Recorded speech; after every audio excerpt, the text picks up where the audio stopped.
People said you were easy to be around, and they meant it as a compliment.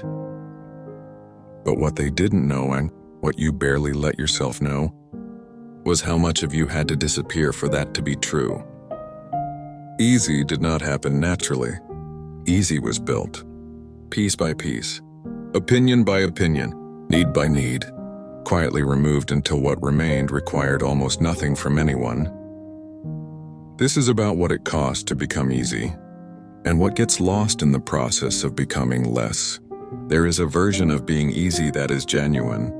Some people are naturally low conflict, naturally flexible, naturally able to move through life without much friction, not because they are suppressing anything, but because that is simply their temperament.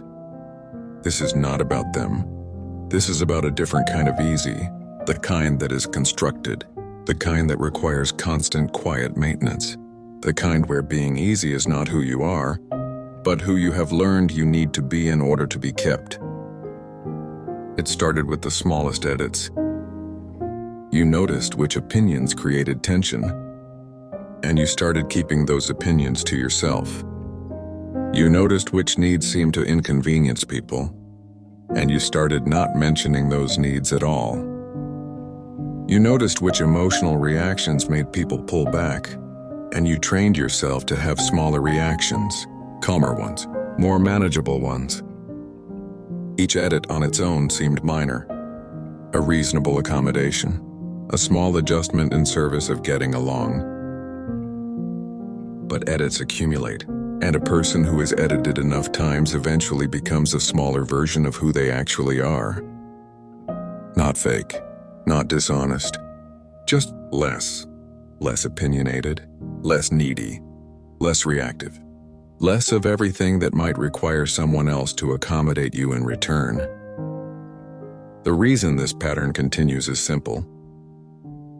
It works. People who ask for less create less friction.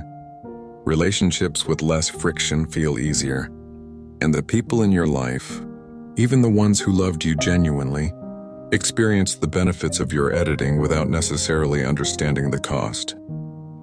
They got a partner, a friend, a family member who was calm, who didn't make a fuss, who could be counted on not to complicate things. And that calm felt good to them. It felt good to you too, in a way. The relief of not creating conflict, the safety of not being too much for anyone. But you had spent so long making yourself available that availability started to look like your personality. And comfort built that way is not the same as a relationship that could hold all of you. Becoming less did not mean becoming nothing. It meant becoming selective about which parts of yourself were allowed into the room. The agreeable parts, welcome. The accommodating parts, welcome. The parts that could absorb disappointment without complaint, very welcome. But the parts that disagreed, that needed things, that had limits, that sometimes felt frustrated or hurt or simply different from what was convenient, those parts learned to wait outside. And over years, the parts that waited outside got less and less practice being inside. They became unfamiliar, even to you. You started to forget what it felt like to disagree without apologizing first, to have a need without minimizing it before anyone could, to take up the amount of space a full person actually requires. Because the version of you that everyone found easy had quietly become the only version you knew how to offer. This pattern does not only cost you, it costs the relationship a particular kind of depth.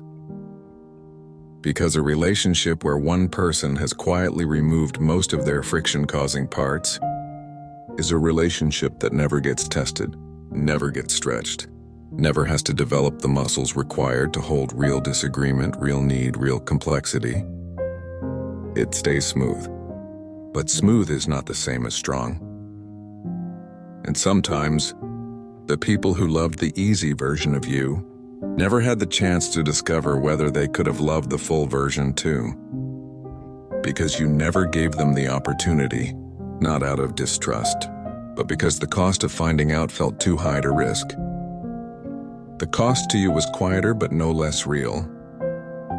It was the loneliness of being loved for a version of yourself that took years to build and that didn't fully belong to you. It was the exhaustion of constant editing, the background process that never fully turned off, monitoring what was safe to say, what needed to be softened, what should stay unspoken. And it was the slow erosion of trust in your own reactions.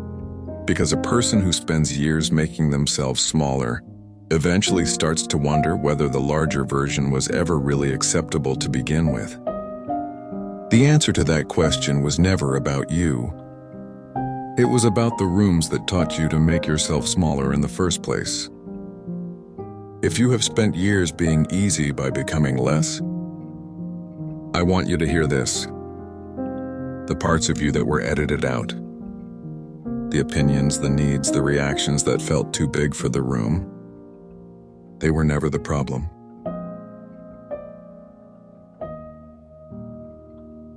They were simply the parts that asked the most of the people around you. And asking more is not the same as being too much. You were not too much for needing to be more than easy. You were a full person, with opinions, needs, limits, reactions, who learned very early that less of you was more welcome than all of you. That was never the truth. It was just the lesson the room taught you, and you were allowed slowly to unlearn it.